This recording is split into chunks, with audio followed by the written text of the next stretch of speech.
The only 3 ab exercises you will ever need.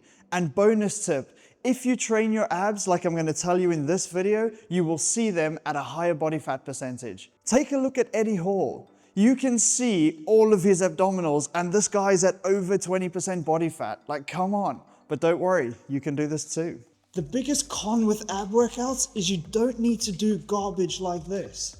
Doing stuff like this is a HIIT workout, and yes, you will see your abs from it and you'll feel your abs because they're working. But if you want to grow your biceps, you don't take 1 kilo and do 300 reps. Or if you want to grow your legs, you go and you squat heavy weights. You don't go and do 500 body weight squats. The same applies for your abs. They're still muscles. We need to train them the exact same way.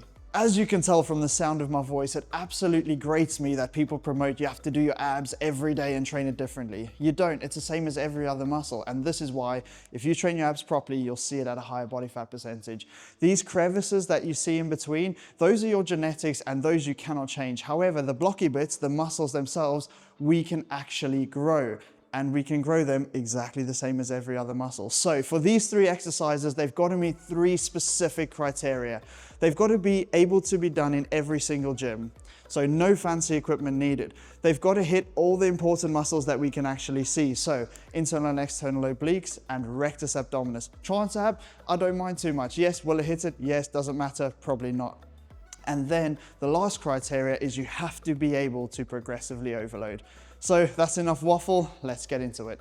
So exercise number 1, the hanging knee raise. Now really important we don't turn this into a back lever and use our shoulder blades. We want to be using our core and mainly focusing on tilting the pelvis. Now the way we can progressively overload this is from a bent knee position, change it up to a straight knee position and make sure your toes touch the bar. If your shins are touching the bar, you're doing it wrong and using the shoulder blade.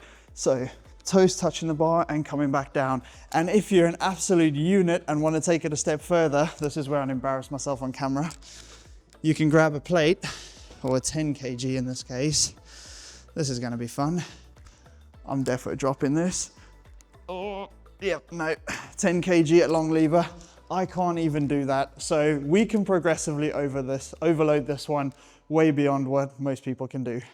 Now we also have to hit our obliques, and for this one we can hit our internal obliques by throwing in a twist. So yes, this still counts as a hanging leg raise and it's one of the exercises, just do both variations. Some people like to do left, right, center.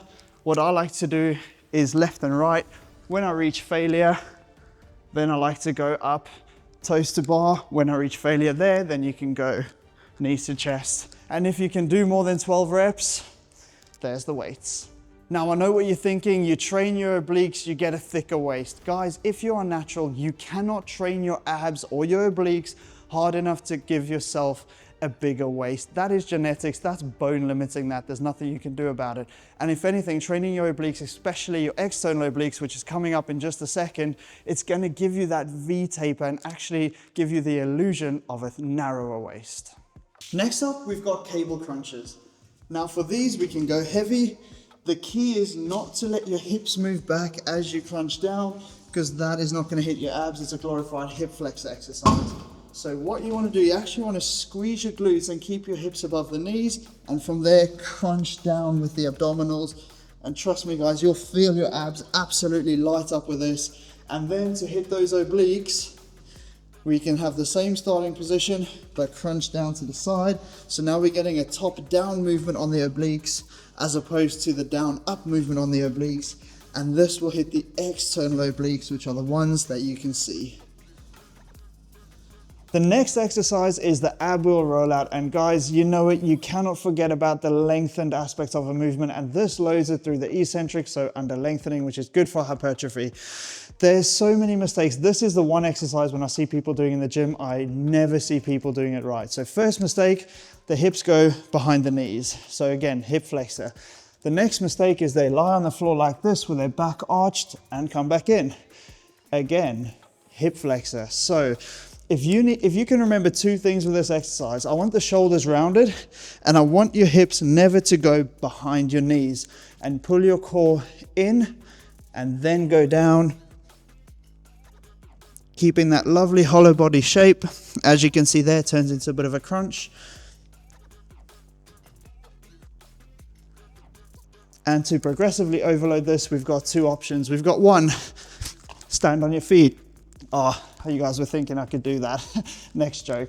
So yeah, of course I can't do it standing up. I'm not that much of a beast, but you can also add weight to it.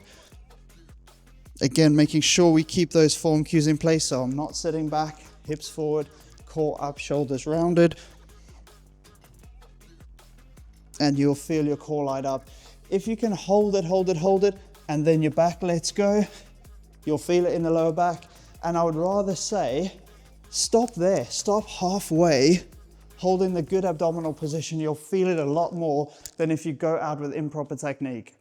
So the next question, how do you put these into your program? And that's really easy. Do it 2 to 3 times a week, 3 to 4 sets of each exercise, and take it to failure. And if you want, throw in those stretch partials and your abs will absolutely blow up. Don't fall for the silly BS of someone who's absolutely shredded doing mountain climbers and burpees and all of that. Yes, that will help get you leaner. No, that will not help build your abdominals. So separate your cardio from your abs. And if you want to do steady state or HIIT, a mixture of both, I don't care, or just diet with no cardio. I wouldn't advise that for your health, but I don't care. Those are all going to be in a separate camp. This is how you grow the actual muscle, rectus abdominis and your obliques. All right, guys, thank you so much for your time. I really appreciate it. If you enjoyed the video and learned something, smash that thumbs up button down below and consider hitting subscribe to not miss out on any future content. Until then, we'll catch you in the next one.